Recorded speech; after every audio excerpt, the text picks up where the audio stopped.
Louvor e batalha espiritual. Então, a mamãe está melhorando, né? Amém. Vamos em constante oração pela nossa amada alma. Glória a Jesus. Abra a tua Bíblia no Salmo 149, versículo 6. Salmo 149, versículo 6. Diz assim: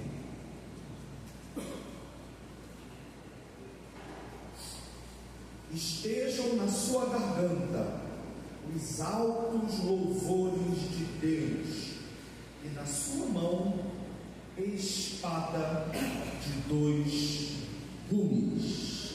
A igreja pode dizer amém? Amém.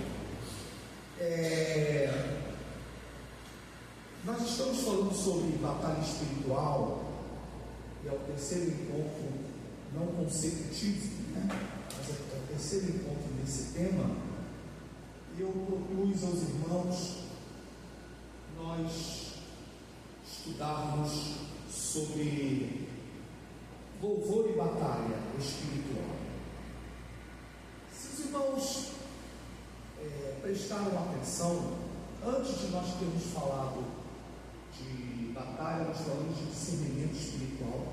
Parece que foi esse o tema. A gente foi aproximando. A gente falou de discernimento espiritual, homem natural, né? Crente final, crente espiritual. A gente não estuda nesse tema. Depois entrou no tema batalha espiritual. Foi um tema que eu fui incomodado a ministrar, uma necessidade para a nossa igreja. Eu não vou aqui repetir os outros estudos, mas eles embasam e me dão confiança para falar da realidade e da atualidade da batalha espiritual. A batalha espiritual é um assunto real e bíblico. Quando a Bíblia diz: pois não é contra carne e sangue que temos que lutar, mas contra.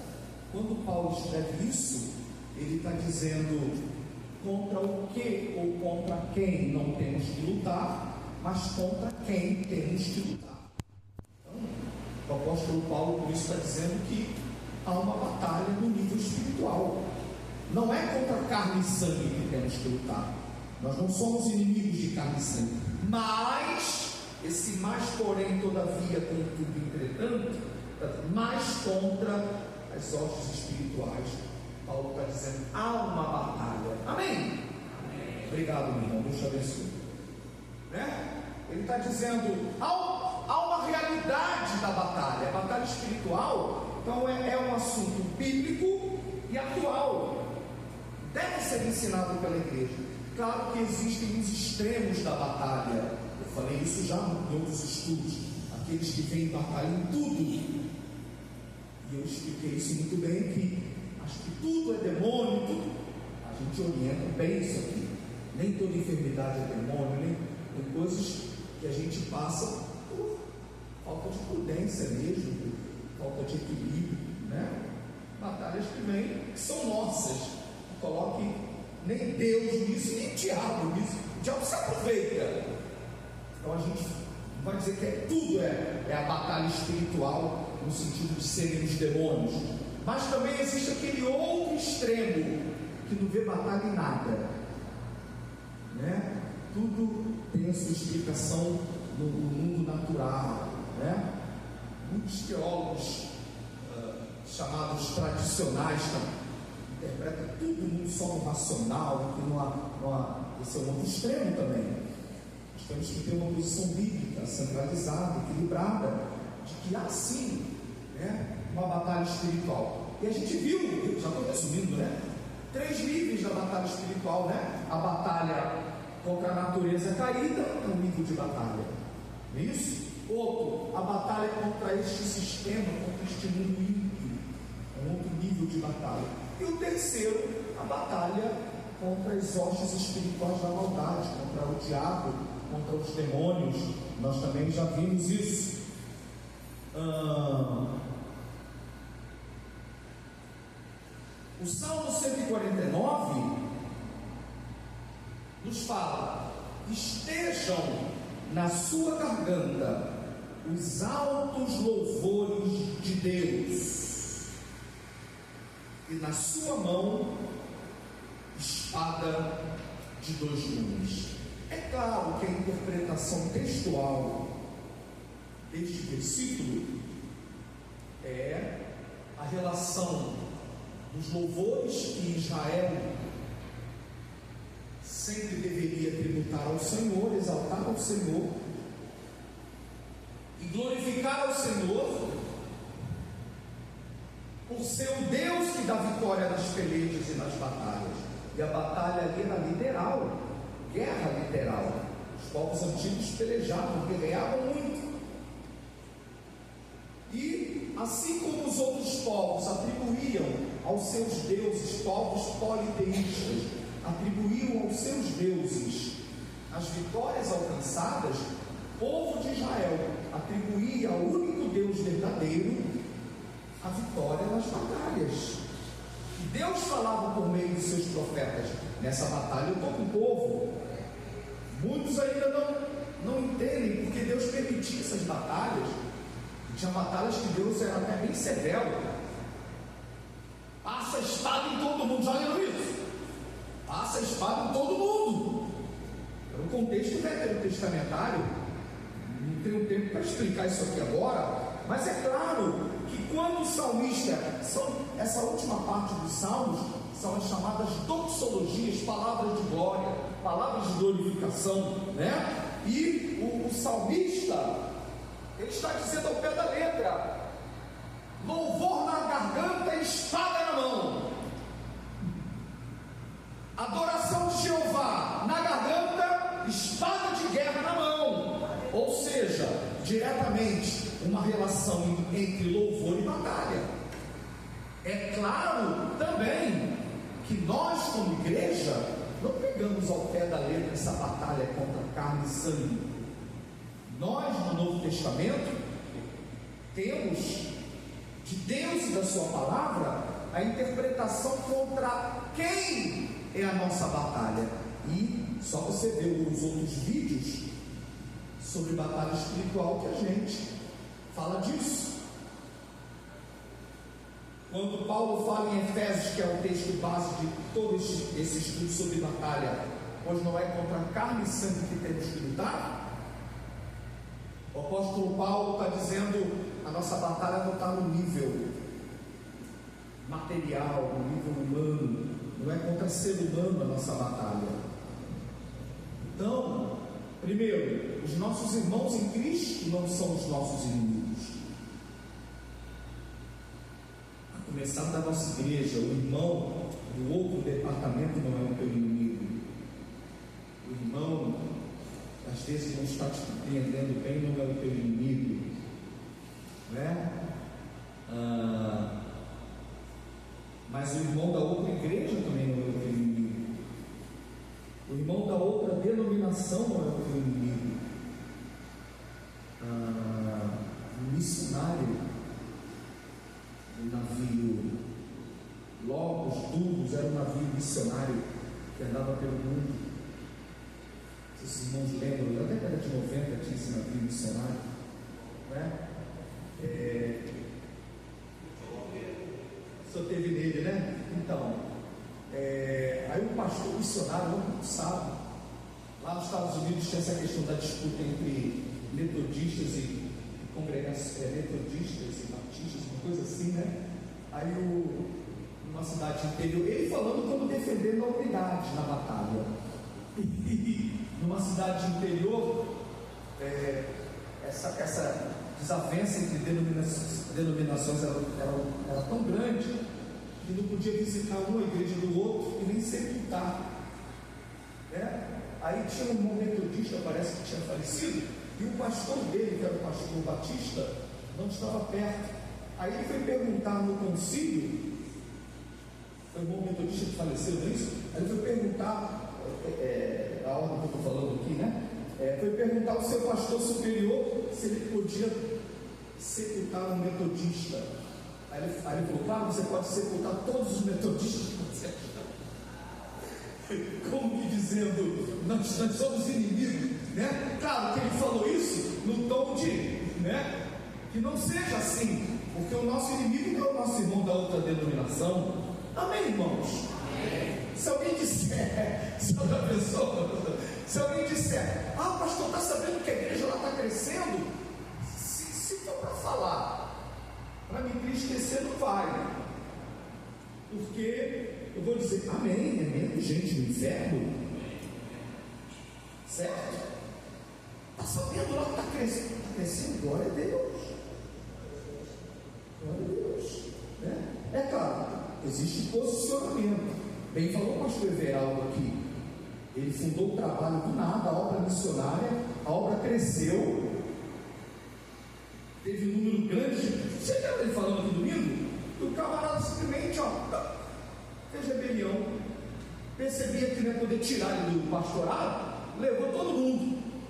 Quem estava aqui domingo ele falando? Deixou ele com uma família, não foi o que ele falou? Deixou ele com um casal. O nome disso é muquirana. Tem gente que faz isso, vai, leva 30, 40, isso é muquirana. Qualquer igreja é muquirana, né? É claro que a gente tem posições. Glória a Deus, eu sou de uma linhagem de família que fundou mais de uma igreja.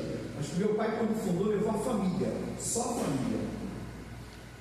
Os dois trabalhos fundados pelo pastor Laurinho foi ele, a esposa e os filhos. Só a família. Fundou, Deus foi abençoando e cresceu, né? Então, irmãos, mas não significa que o nosso irmão da outra igreja é o nosso inimigo. Nós temos que ter noção clara de quem é o nosso inimigo. Mas a batalha é uma realidade. Então a nossa guerra não é no âmbito humano.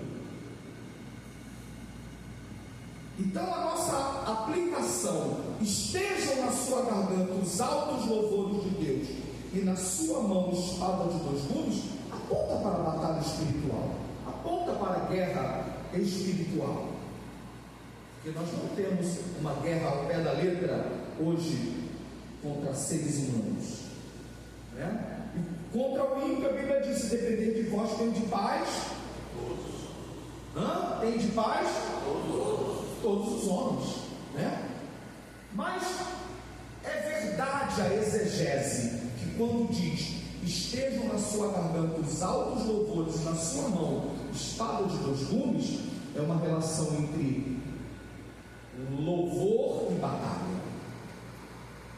Louve Israel e peleje Israel, o Senhor é convosco.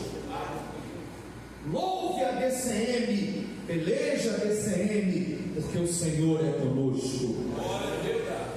Você crê nisso? Enquanto louvamos, a peleja continua, a batalha espiritual continua contra as hostes espirituais da maldade nos lugares celestiais, contra o diabo. A Bíblia diz: diabo, vosso adversário, diz o apóstolo Pedro. A outra interpretação, o estudo de hoje, porque daqui a pouco é ceia, talvez eu vou falar muitas coisas que vocês já sabem, mas eu não me importo com isso, porque eu vou continuar o estudo na semana que vem, vendo outras coisas, aprofundando ainda mais, mas eu não quero pular isso aqui, eu nem posso pular isso aqui, né? Então, a outra interpretação, primeira, é a relação louvor e batalha. Você pode repetir comigo? Louvor e batalha. Mais forte, vamos lá. Louvor e batalha. Estejam na sua garganta os altos louvores de Deus e na sua mão espada de dois gumes. Louvor e batalha. A outra interpretação que também é correta e simbólica é louvor e palavra. Louvor e palavra. Estejam na sua garganta os altos louvores de Deus e na sua mão espada de dois gumes. No Novo Testamento, a gente sabe o que é a espada de dois gumes. Sabe ou não sabe? Sabe ou não sabe? O que é a espada de dois gumes? Como espada, diz o autor, né? Vamos lá, Hebreus capítulo 4, versículo 12. Trouxe tua espada aí? Não é a linguagem do pentecostal, é ou não é? Cadê a espada?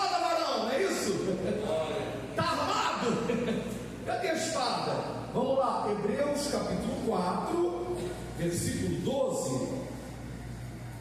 Hebreus 4, 12. Diz assim: porque a palavra de Deus é viva e eficaz, e mais cortante. Olha que comparação! Não é apenas espada, é mais ainda cortante. E mais cortante, se é cortante a espada. Eu tenho umas palavras aqui lindas, ricas, que eu não posso explorar aqui agora pelo tempo. A gente ia ter que pegar só esse versículo e mergulhar nele. Daria um estudo de mais de uma hora. As expressões que o autor usa nesse versículo, né?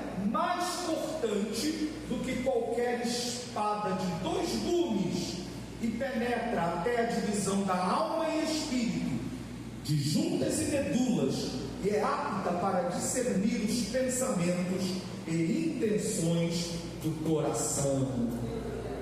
Lá em Apocalipse, capítulo 19, veja comigo, versículo 15. Apocalipse, capítulo 19, versículo 15.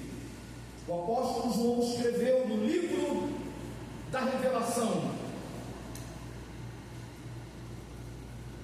falando sobre o Cordeiro, falando sobre Jesus na manifestação em glória. Da sua boca saiu uma espada afiada, para ferir com ela as nações. Ele as regerá com vara de ferro, e ele mesmo é o que pisa o lagar do vinho do furor da ira do Deus Todo-Poderoso. Olha que tremendo! Da sua boca saiu uma espada. A sua palavra era espada. Palavra, né? Palavra. Sua boca saiu uma espada. Hebreus 4:12. Porque a palavra de Deus, aí a palavra escrita, viva e eficaz. Jesus é verbo, Jesus é a palavra, Jesus é a palavra encarnada, materializada, personificada, tabernaculada. E a Bíblia é a palavra escrita. Jesus é a palavra escrita, materializada, revelada. Amém, amados? Amém. Então a relação palavra viva, palavra escrita. Então a palavra é espada. Ouça desse em nome de Jesus. Quando o Salmo 149, essa é a palavra introdutória, pode para nós daqui a pouco entrarmos na ceia. Quando o salmista diz: estejam na sua garganta, deixa eu ler o versículo certinho, como está escrito aqui na minha versão. O irmão pode botar também ali na versão que está. Estejam na sua garganta os altos louvores de Deus, e na sua mão espada de 2 gumes. A primeira relação é louvor e batalha. Amém? Amém. Louvor e batalha. Mas quando diz: estejam na sua garganta os altos louvores de Deus, e na sua mão espada de 2 gumes, a relação também é louvor e palavra. Então, esse versículo aponta para louvor e batalha, e para louvor e palavra. Então há uma relação, e essa é a introdução que eu quero dar nesse tema que eu propus, louvor e batalha. Há uma relação direta entre louvor e batalha, e há mesmo, no mundo espiritual isso é real, há uma relação entre louvor e batalha espiritual. Talvez o irmãozinho mais simples não se aperceba disso, mas vive isso. Se ele tem uma vida reta diante de Deus e louva com sinceridade, o louvor, ele evoca essa relação, louvor e batalha. Mas há uma relação também entre louvor e palavra. Então quem quer louvar mesmo tem que entender que quem se dedica ao louvor está envolvido numa batalha espiritual. Por isso que a orquestra sofre tanto, por isso que coral sofre tanto, por isso que conjunto sofre tanto, por isso que quem louva sofre tanto. Há uma relação entre louvor e batalha.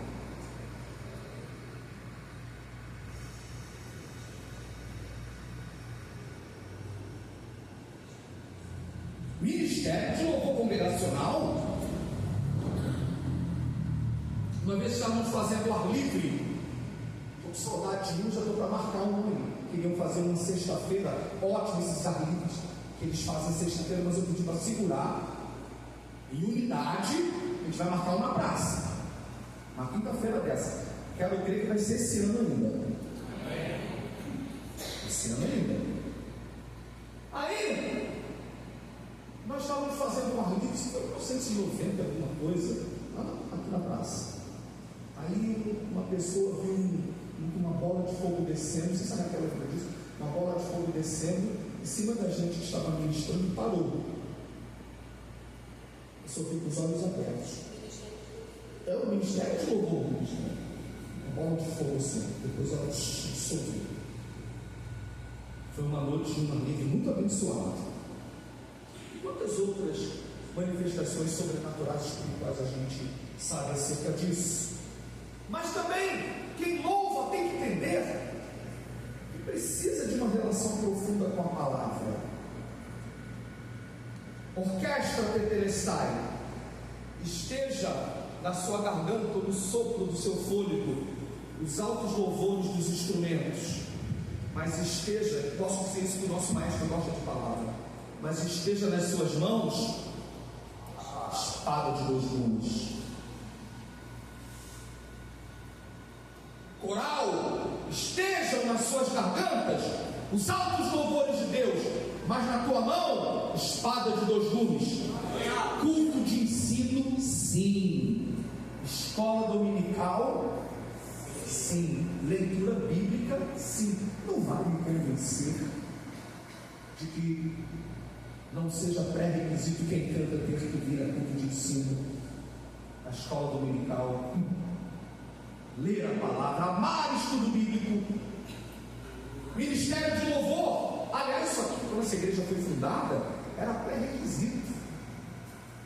Era muito rigoroso isso. Aquela influência toda sobre aquela onda que veio sobre o ministério de louvor. Quase nenhuma assembleia tinha isso aqui. A gente praticamente inaugurou essa coisa de ministério de louvor, todo mundo cantando junto, sem ser conjunto. E a gente nunca tirou conjunto nenhum. A gente inaugurou pela região toda isso. A gente tinha pré-requisito: escola dominical, culto de ensino, para entrar. É muito rigoroso isso aí, né? Então, não percamos a visão. A Assembleia de Deus tem uma coisa muito bonita, é a participação ativa de todas as faixas etárias em departamentos. Eu acho que ela não pode perder isso nunca. Por quê? Porque isso capacita, dá a possibilidade de todas as faixas etárias louvarem. Crianças louvam, jovens adolescentes louvam, né? Aí tem um louvor mais técnico, que é o de coral. E o nosso maestro é muito democrático. Ele deixa a pessoa que está aprendendo, e a pessoa melhor que ele está cantando nessa, né? Os grupos das irmãs, os grupos dos irmãos. Mas, meus amados, se na garganta estão os louvores, que nas mãos estejam a espada. A espada de dois gumes. Jesus, falando com a mulher samaritana, ele disse: vós adorais o que não conheceis. Ou seja, vocês samaritanos adoram o que não conhecem. Nós, judeus, conhecemos o texto, porque a salvação vem dos judeus. Isso traz um ensinamento para a gente. É que querem cantar o que não conhecem. Por isso que às vezes colocam qualquer letra de qualquer coisa. Vós adorais o que não conheceis. Tem que conhecer quem adora. Conhecer a palavra, amar a palavra, estudar a palavra. Vai ficar triste não está falando isso não, né? Não é o sorriso. Então essa é a relação. Estejam nas tuas mãos, na primeira, na garganta dos altos louvores, nas suas mãos espadas de dois gumes. Essa igreja é uma igreja disciplinada, é uma igreja que fica. Quem dá estudo aqui sempre elogia.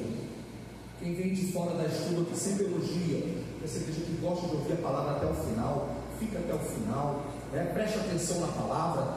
Eu sei que eles não falam para agradar, eles falam porque eles entendem isso aqui, mas nós não podemos perder essa visão. Glória a Deus, entre louvor e a palavra. Sabe por que é uma relação importante? E na semana que vem nós vamos ver exemplos bíblicos de batalha espiritual que foram vencidas por meio do louvor. Quando eu falo louvor, eu não estou falando apenas cântico. E claro, primeiro louvor é vida. Pregação primeiro é vida, né? Pregação primeiro é vida, louvor primeiro é vida. É uma forma de vida. Você louva o Senhor com vida, com testemunho. Você glorifica o Senhor com a boca, amém? Mas você glorifica, que glorificação é louvor, além de glorificar com a boca, é com testemunho, é com vida.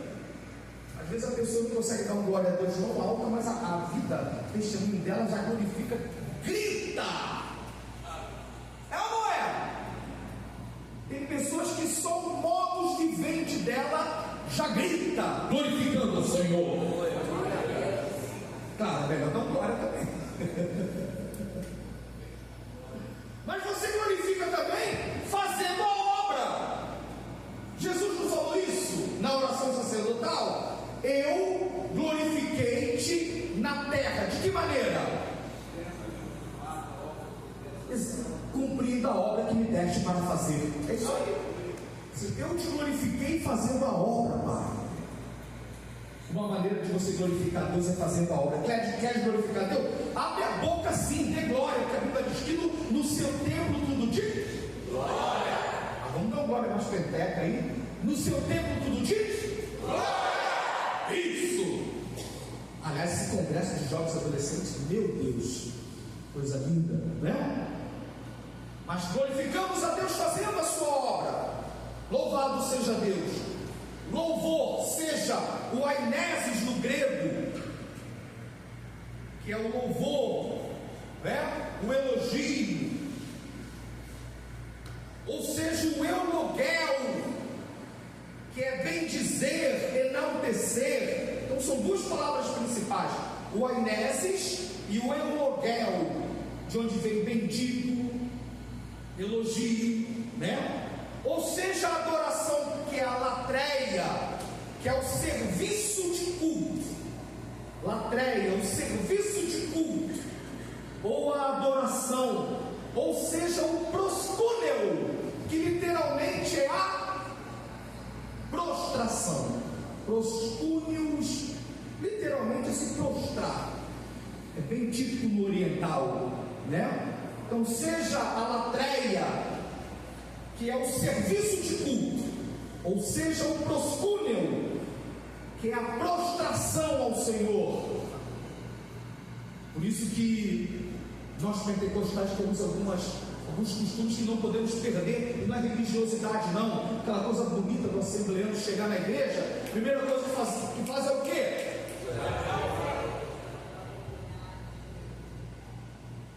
Deixe de dizer o que pensarem. Eu acho bonito quando o crente chega e dobra o seu joelho no lugar que nós consagramos a Deus. Amém? Já percebeu que a raiz é assim? Já chega logo, pum, dobra o joelho. A prostração, a glorificação, a exaltação ao Senhor. Aquele corinho nosso que diz que de joelho, claro, tem pessoas que não podem por questão física. O corpo não pode, mas o coração já se prostrou. Aí, né? Então, meus amados, seja o ainesis, seja o eulogel no louvor, seja a latreia, que é o serviço de culto, seja o proscúneo, que é a prostração, como que dizendo, é superior a mim, a ti eu dou a minha adoração. É mais do que uma música, é uma forma de vida. Mas deixa eu dizer uma coisa, há uma relação entre louvor e batalha, porque o verdadeiro louvor atrai a presença de Deus, e se atrai a presença de Deus, já garante vitória na batalha. Quando a igreja ela está enaltecendo com o coração verdadeiro.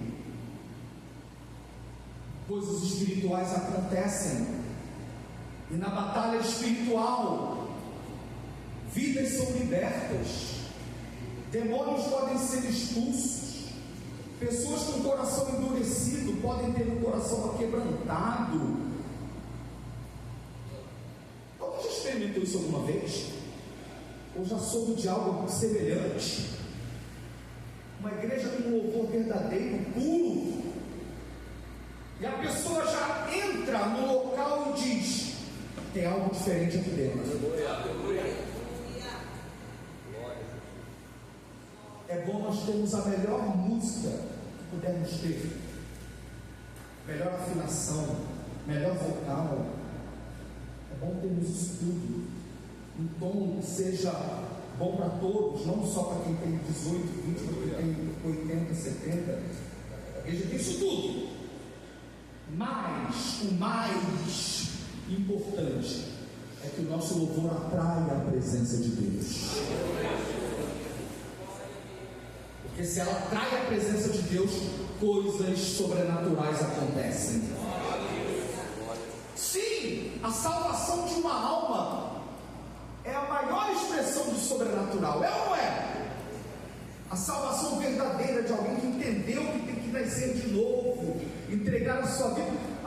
Porque teve coisas sobrenaturais, mas pelo menos uma pessoa aceitou. Bom, pelo menos não. Nada é maior do que alguém se converter, irmão. Se a conversão foi sincera, se entendeu mesmo a mensagem. Mas é claro que Jesus cura, batiza com o Espírito Santo. É claro que o Senhor distribui os dons.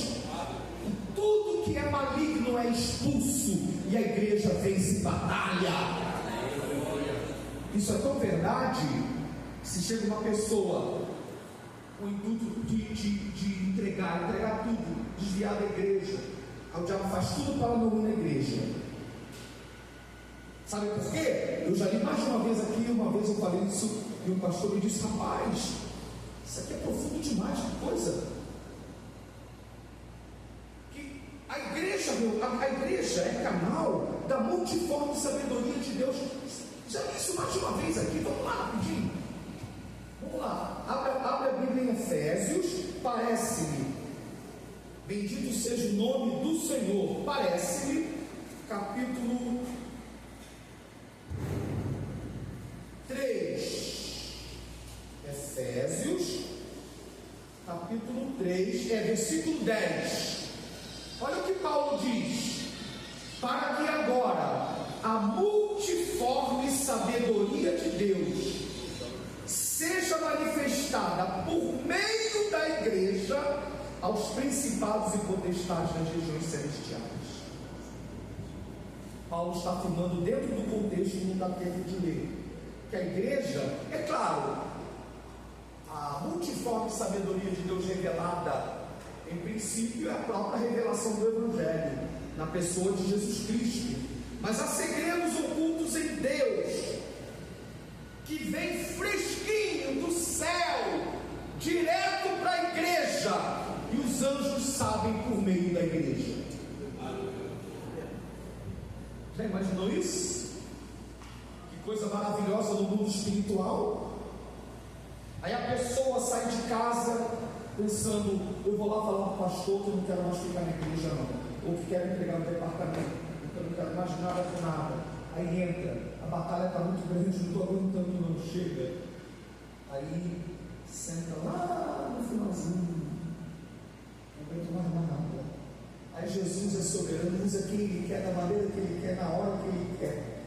Aí vem uma irmã de oportunidade e começa a cantar: estou contigo, ó meu filho, nunca te deixo sozinho. Aí a pessoa passa: não, eu vou segurar, pelo menos percebe a lágrima cara. Eu vi isso aqui. Aí chega no final do culto: não vou nada, o Senhor está comigo. Ele deu resposta, Ele renovou o meu ministério, Ele renovou a minha vida. Ou a palavra, a pessoa prega, a pessoa fala: meu Deus, Ele está sabendo a minha vida? Falou tudo.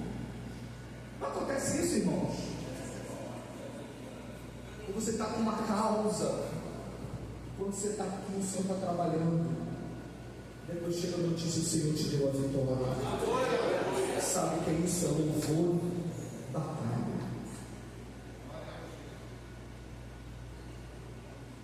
Abra a tua Bíblia no Salmo 22, versículo 3, já nos momentos finais.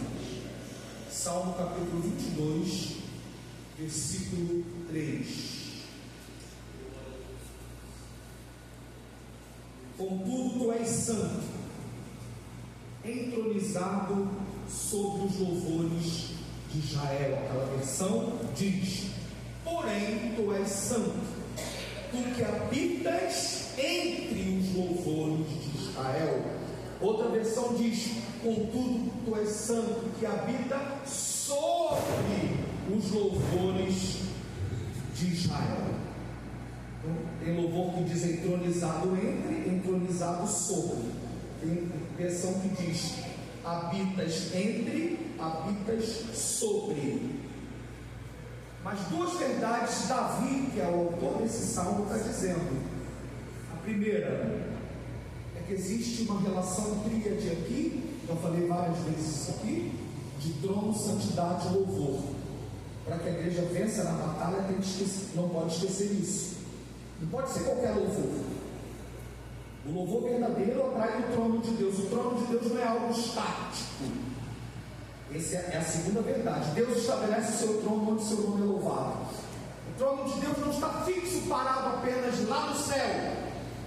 Onde está o trono de Deus, onde o seu nome está sendo verdadeiramente adorado? Tu és santo, entronizado entre os louvores. Tua vida é uma vida de louvor, então Deus reina em você. Vamos saber se o Senhor reina aqui, se tem um trono aqui, e se tem Ele no trono, Ele não divide um trono não. Todo eu sai. No trono só o Senhor. Amém, irmãos? No trono só o Senhor. E como saber se o Senhor está entronizado aqui? Se o seu nome está sendo verdadeiramente adorado. Se não é o nome dele, mas de alguém. Não, só o nome dele tem que estar sendo adorado. Nosso culto tem que ser cristocêntrico. Deus estabelece o seu trono onde o seu nome é verdadeiramente adorado. Isso é uma verdade. Deus estabelece o seu trono onde o seu nome verdadeiramente é adorado. Ele é onipresente, seu trono está no céu. Mas se essa igreja, a nossa igreja, está adorando verdadeiramente, o trono de Deus está aqui. E numa batalha, o entronizado é o vencedor. Se alguém está entronizado, ele está reinando. Se está reinando, ele é o vencedor da batalha. Aleluia. Quantos creem que o Senhor reina nesse lugar? Glória a Deus. Louvor e batalha. Agora veja a relação entre trono e louvor. Contudo, tu és santo, entronizado entre louvores. Agora há também uma relação entre trono e santidade. Contudo, tu és santo. Se Deus é santo, então o trono dele é estabelecido onde há louvor verdadeiro. E segundo, o trono dele é estabelecido onde há santidade. Onde não há santidade, o trono dele não está ali. Não estou falando do trono, do domínio onisciente, onipotente, onipresente, porque diante da presença onipresente de Deus, ninguém escapa. A presença de Deus está em todo lugar. Para onde me irei do teu Espírito? A presença onipresente está em tudo. Mas eu digo a presença no sentido de se alegrar, de estar ali, de receber a adoração. É só onde tem santidade. Então a DCM, para sabermos se Deus está entronizado aqui: santidade e louvor, santidade e louvor, santidade e louvor, vertical, horizontal, vertical, horizontal, santidade, louvor, a Ele a honra, a Ele a glória, a Ele o louvor, nosso testemunho de santificação, nossa santificação para Ele também. Repita comigo: santidade e louvor. Santidade e louvor. Aleluia. Louvado seja o nome do Senhor. Então isso atrai a presença de Deus. Eu creio nessa verdade. Apocalipse, capítulo 4, nos revela uma verdade para nós encerrarmos aqui.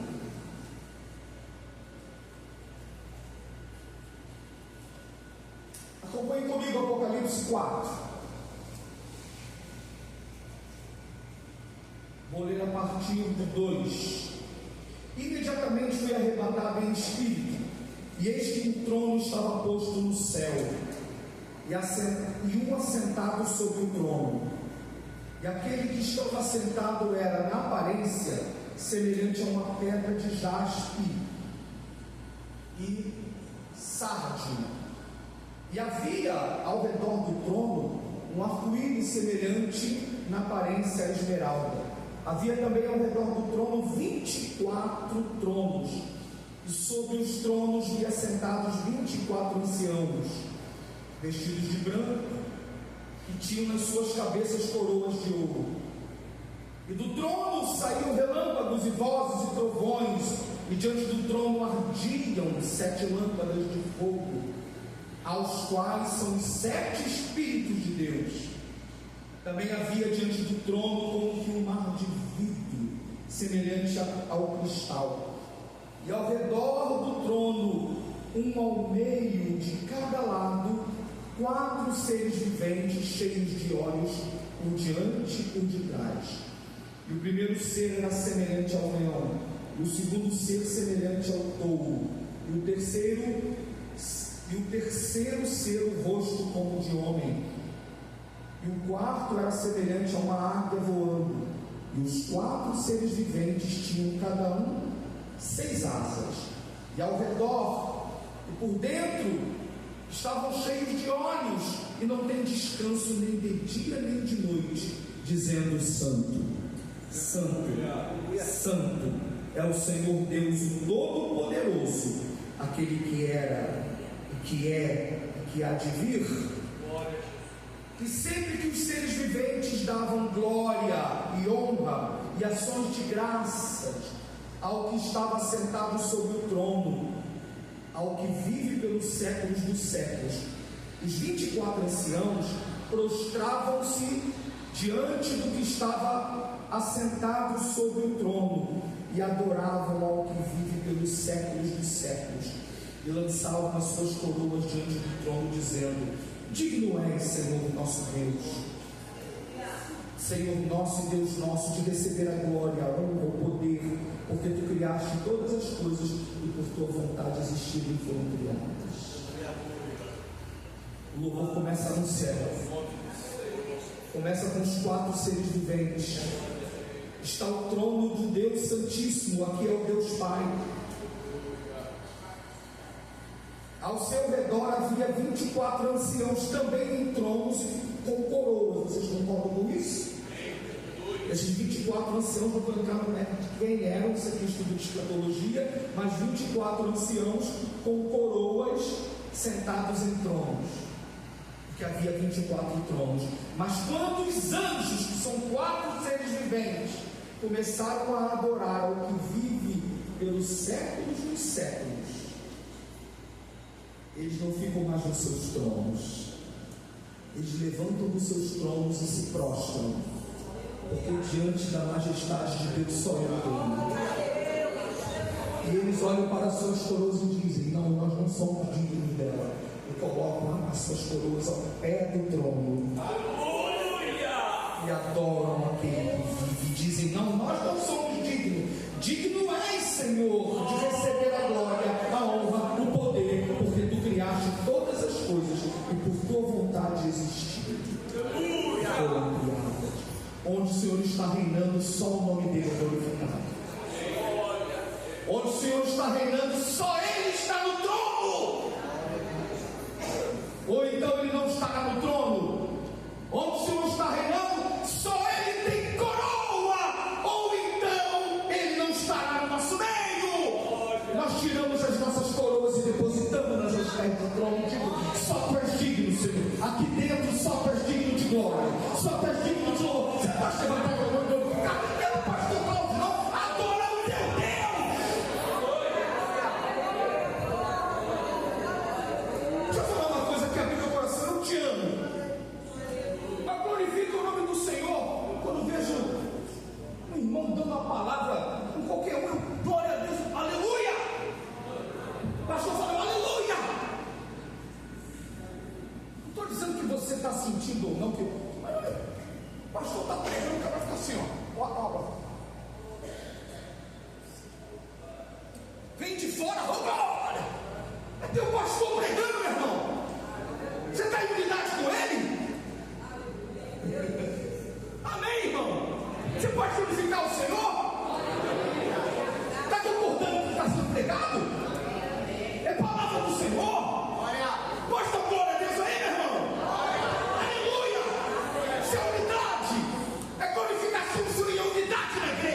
Se a pessoa é assim o tempo todo, eu sei que é o jeito dela. Em todo mundo é diferente. Às vezes, nas mínimas coisas, a unidade da igreja manifesta. Onde está o trono de Deus? Só o nome dele é glorificado. Aleluia. Mas tem mais. Agora o 5. Vi na destra do que estava sentado sobre o trono um livro escrito por dentro e por fora, bem selado com 7 selos. Vi também um anjo forte clamando com grande voz: quem é digno de abrir o livro e de romper os seus selos? E ninguém no céu, nem na terra, nem debaixo da terra podia abrir o livro nem olhar para ele. E eu chorava muito, porque não fora achado ninguém digno de abrir o livro nem de olhar para ele. E disse-me um dentre os anciãos: não chore, eis que o leão da tribo de Judá, a raiz de Davi, venceu para abrir o livro e romper os seus 7 selos. Nisto vi entre o trono e os 4 seres viventes, aleluia, no meio dos anciãos um cordeiro em pé, como havendo sido morto, e tinha 7 chifres e 7 olhos, que são os 7 Espíritos de Deus enviados por toda a terra. E veio e tomou o livro da destra do que estava sentado sobre o trono. Logo que tomou o livro, os 4 seres viventes e os 24 anciãos prostraram-se diante do cordeiro, tendo cada um deles uma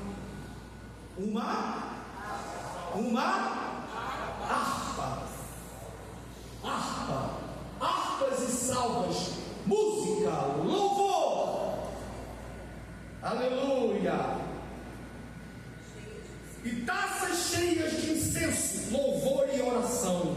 Repita comigo: louvor e oração. Louvor e oração. Aleluia, que são as orações dos santos. Repita comigo: e cantavam um cântico novo. O que eles cantavam? Aleluia. Digno és de tomar o livro e de abrir os seus selos, porque foste morto, Senhor, e com o teu sangue compraste para Deus homens de toda a tribo, e língua, e povo, e nação, e para o nosso Deus os fizeste reis e sacerdotes, e eles reinarão sobre a terra. E olhei e ouvi a voz de muitos anjos. Ouça isso. Agora não são apenas 4 seres viventes e 24 anciãos. Agora o louvor abriu mais. Começou dos 4 seres viventes, mas agora são 4 seres viventes, 24 anciãos, mas agora o louvor aumentou. Olha contagiante, a coisa boa se espalhando. Aleluia. Eu olhei e ouvi a voz de muitos anjos ao redor do trono, e dos seres viventes e dos anciãos, e o número deles era miríades de miríades e milhares de milhares, que com grande voz diziam: digno é o cordeiro que foi humilhado de receber o poder, e riqueza, e sabedoria, e força, e honra, e glória, e louvor. Quem concorda com isso tudo? Glorifica o Senhor. Ele é digno. Aleluia.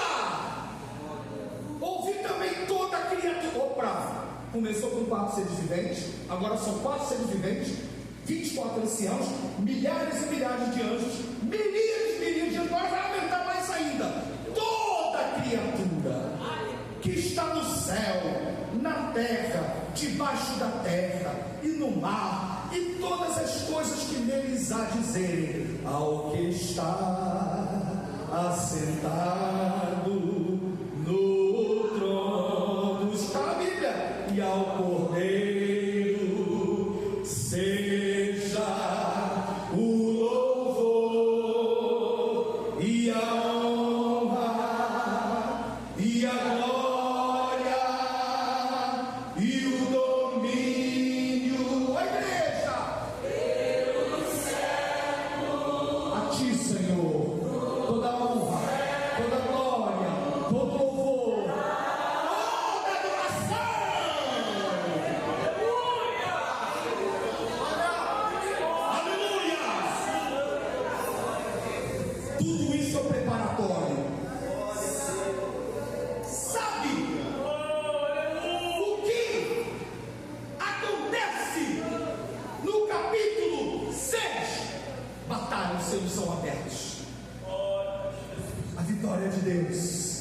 juízo de Deus, ação de Deus. Aleluia! A presença de Deus, da vitória na batalha. Que Deus seja adorado neste lugar. E outra coisa, os líderes de louvor aqui são os 4 seres viventes. Quem chega perto de quem é bênção é abençoado. Os 4 seres viventes não reclamavam, não cochichavam, não falavam mal, eles adoravam. Aí tudo começa com os 4. Tudo começa com os 4 seres viventes. 4 anjos são anjos. Eles começam adorando. As 24 anciãos sentados saem do seu trono, se prostram, tiram suas coroas, colocam o pé do trono. Depois repetem o louvor. Depois os anjos começam a louvar o Senhor. Depois toda a criatura que é no céu, na terra. Oh, irmãos, sejamos canais de louvor nesse lugar. Que quando o ministério de louvor possa cantar, seja um canal de luz para que a igreja cante. Ministre em unidade e santidade. Vai semana que vem, hein? Unidade. Pré-requisito para adoração e batalha espiritual. Sintonia na igreja. Porque a falta de unidade na igreja atrapalha o mover de Deus no culto. Aleluia! Começa nos 4 seres viventes e passa para a igreja toda. No caso aqui, passa para todos os anjos, passa para toda a criatura. Aleluia! Que coisa gloriosa! O louvor verdadeiro atrai a presença de Deus. Onde Deus está, coisas gloriosas acontecem. Eu creio nisso. Se há endemoniados, são libertos. Se há enfermos, podem ser curados. Se há pessoas que não têm Jesus, não estou falando para fazer média, não. O pouco que ele me conhece, eu sou um cara direto. Quando não concordo, eu falo com ele. Mas gostei da. Sabe por quê? Você vê as pessoas pregando aqui no congresso. Tem sido assim com os outros também. E coisas aconteciam. E percebi que era gente ungida, gente consagrada, gente que se dedica, gente com autoridade. Aí chega um no sábado de manhã, chega pro rapaz, Deus vai falar contigo. Até amanhã, mais ou menos assim, não foi? Deus deu uma mensagem para você. Foi embora. Não sabia nem quem era. A outra que pregou no outro dia não sabia nada acerca disso. Olhou, mirou. É nele. Tem a palavra. Põe a Bíblia na cabeça. Deus cumpriu. Sabe por quê? Unção atrai unção.